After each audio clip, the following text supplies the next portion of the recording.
Então, gente, eu vou falar nesse vídeo sobre um assunto que faz parte tanto do estudo de finanças nas organizações como de contabilidade, que são as demonstrações financeiras.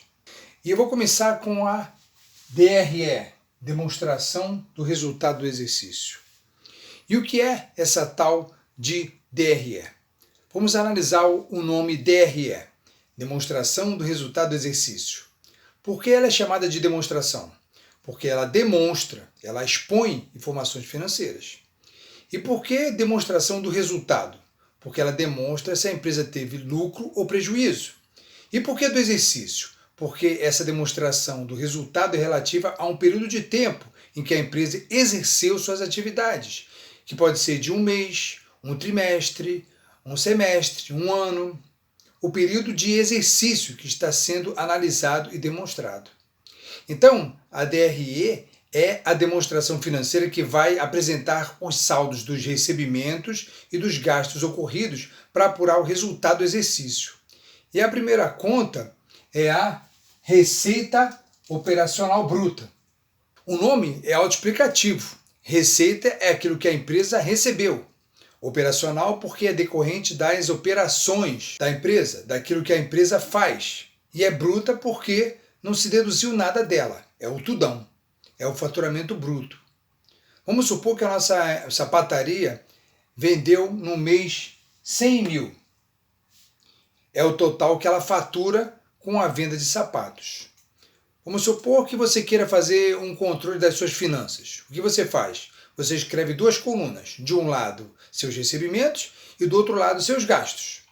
Você soma tudo e apura o resultado, se teve lucro ou prejuízo. Para apurar o resultado da empresa, dá para fazer assim também.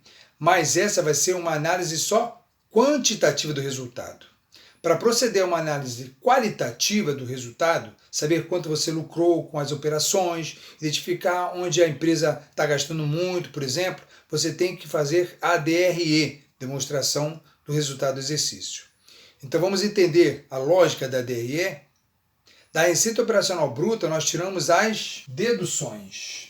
As deduções da Receita Operacional Bruta. E o que é isso? As deduções diminuem o valor da receita. E nós podemos ter três tipos de deduções.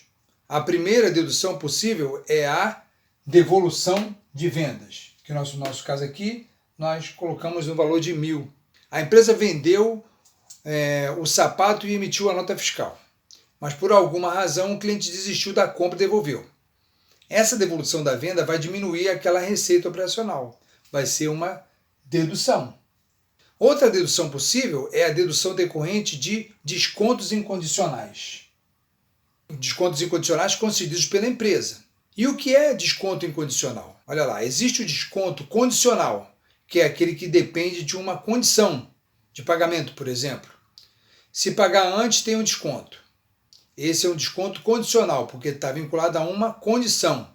Entra lá em despesas financeiras. Já esse desconto incondicional é usado para estimular a venda de um produto. Um exemplo, uma mercadoria estava na vitrine lá. A loja não é obrigada a dar desconto, mas como o produto já estava exposto, a loja dá um desconto. O gerente vai tirar R$10 da mercadoria. Vai ser um desconto sobre o preço de venda. Esses descontos incondicionais são uma dedução sobre a receita operacional bruta. No nosso exemplo, nós colocamos R$1.000 de descontos incondicionais. E o terceiro tipo de dedução que nós temos são os tributos sobre as vendas. São impostos e contribuições incidentes sobre as vendas. Atenção, não são tributos incidentes sobre a renda. Isso vai ser lá no final da DRE. Aqui são tributos incidentes sobre as vendas, que são o ICMS, o IPI, ISS, PIS e COFINS. O ICMS incide sobre a venda e circulação de mercadoria. O IPI, quando for uma empresa industrial. O ISS, quando for uma empresa prestadora de serviço. E as contribuições sociais, que são o PIS e o COFINS. Esses tributos também representam uma dedução. Eles diminuem a receita operacional bruta. No nosso exemplo, nós tivemos 18.000 de tributos sobre as vendas. Então, depois dessas deduções, nós chegamos à receita operacional líquida, que vai ser quanto? 100 menos 1, menos 1, menos 18, 80 mil. E que vai ser o verdadeiro valor das vendas. Depois dela, nós vamos subtrair o quê? Nós vamos subtrair o preço de custo dos produtos que foram vendidos. Se for uma indústria, vai ser o CPV, o custo dos produtos vendidos. Se for uma empresa prestadora de serviços, vai ser o CSP, custo dos serviços prestados. E se for uma empresa comercial, uma loja, vai ser o CMV, custo da mercadoria vendida por aquela loja. No nosso exemplo, tirando da receita operacional de 80 mil, 50 mil de CPV, de custo dos produtos vendidos, nós temos o resultado operacional bruto de 30 mil. E o resultado operacional bruto também é chamado de lucro bruto. É o lucro obtido com as vendas, tirando somente o preço de custo da mercadoria vendida. Esse é o resultado com a atividade principal da empresa, que é a venda. Então, a partir daí, a DRE prossegue. E o resultado operacional bruto dele são tiradas as despesas operacionais. E que tipo de despesas operacionais nós temos? Nós temos as despesas com vendas, que aqui nós colocamos em 9 mil. O que são as despesas com vendas? Também chamadas de despesas comerciais. Elas têm a ver com os gastos com comissão de vendedores, por exemplo, gastos com propaganda, gastos com transporte, gastos com o esforço de venda. Outro tipo de despesa operacional é a despesa administrativa, são as despesas administrativas. As despesas administrativas têm a ver com o setor administrativo da empresa. Despesas com o setor que assessora o funcionamento da empresa. Aluguel, seguros, material de expediente, etc. Outra conta que afeta o valor das despesas operacionais são as receitas ou despesas com equivalência patrimonial. Mas o que é equivalência patrimonial? A empresa ela pode comprar ações de uma outra empresa. É um investimento. E se o patrimônio dessa outra empresa valorizar, isso vai gerar uma receita para a nossa empresa. Se diminuir, isso vai gerar uma perda, uma despesa. No caso aqui, a empresa faturou o equivalente a 1.000 com a equivalência patrimonial. Aí chegamos ao resultado antes das despesas financeiras, comumente conhecido como LAGIDA, que é o quê? Lucro antes dos juros, dos impostos, da depreciação e da amortização. Também conhecido como EBITDA. EBITDA é em inglês Earnings Before Interest, Taxes, Depreciation and Amortization. Aí você diz assim, Paulo, dessa vez eu não entendi nada mesmo. Vamos entender. O que é o LAGIDA? O LAGIDA é o lucro antes de nós considerarmos os juros das despesas e receitas financeiras.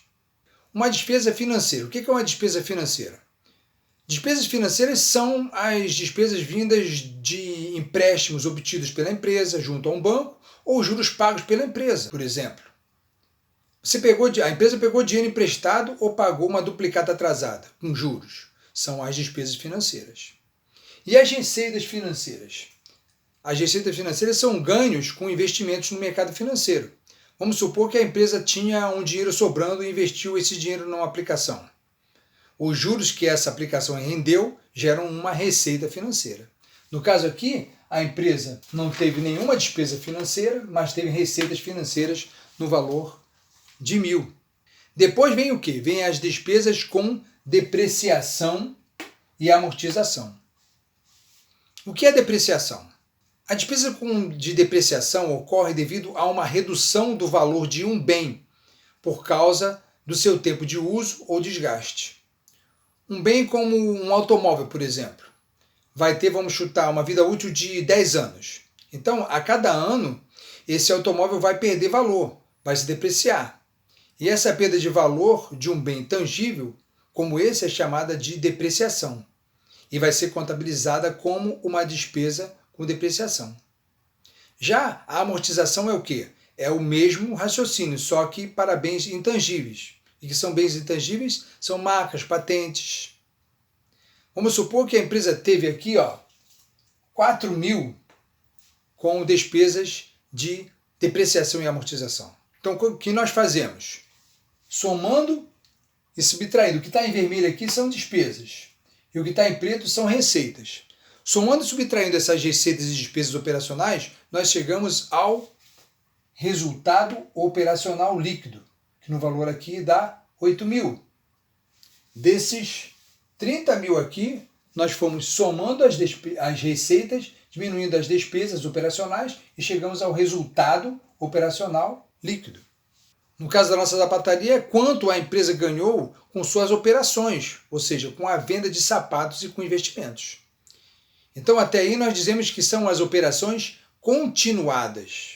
E por que continuadas? Porque essas operações são atividades contínuas, constantes, rotineiras e não atividades eventuais. Mas nós temos também as chamadas operações em descontinuidade.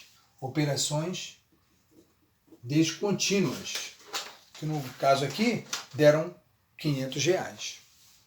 E o que são essas operações descontínuas? São operações que não são contínuas. Antigamente eram chamadas de despesas e receitas não operacionais. Pode ser, por exemplo, a venda de um automóvel da empresa. É uma operação contínua da sapataria vender um automóvel? Não. Mas ela pode eventualmente se desfazer de um bem e com isso ganhar uma receita. Não é uma operação contínua, mas vai aumentar ou diminuir o lucro da empresa. Beleza? Tirando então do resultado operacional líquido as operações descontínuas, nós chegamos ao LAIR. LAIR é o lucro antes dos impostos sobre a renda. E do LAIR nós vamos tirar a provisão para imposto de renda e contribuição sobre o lucro líquido. O imposto de renda e a contribuição sobre o lucro líquido são impostos diferentes daqueles do item 2 lá, porque eles não incidem sobre a venda, eles incidem sobre a renda, ou seja, sobre o lucro. E essa conta é chamada de provisão porque a empresa sabe que vai pagar esse imposto, mas ainda não sabe o valor exato. Então a empresa provisiona, ela reserva, estima, chuta um valor aproximado. Então, descontando do LAIR a provisão para imposto de renda e contribuição sobre o lucro líquido, nós chegamos ao lucro líquido antes das participações. E quem vai participar desse lucro líquido? Debenturistas, empregados, administradores, partes beneficiárias. Tá. Debenturistas, de uma maneira bem simples, são pessoas que emprestaram dinheiro para as sociedades anônimas. Empregadores, administradores, partes beneficiárias. Algumas empresas pagam a chamada participação dos lucros. E partes beneficiárias são aquelas pessoas que recebem títulos da empresa por serviços prestados ou outros motivos e que vão ter direito à parte do lucro final. E fundos de previdência de empregados. Pode ser uma previdência complementar, por exemplo. Aí, depois de todas essas participações, nós chegamos finalmente ao lucro líquido, que é o resultado do exercício. Resultado final da DRE, demonstração do resultado do exercício. Bem, então nós passamos a ter uma visão do passo a passo e da lógica da nomenclatura dessas contas da DRE, da demonstração do resultado do exercício. E eu espero ter facilitado o entendimento sobre esse assunto. Se você gostou, dá um like aí embaixo. Obrigado pela atenção e um forte abraço a todos. Tchau.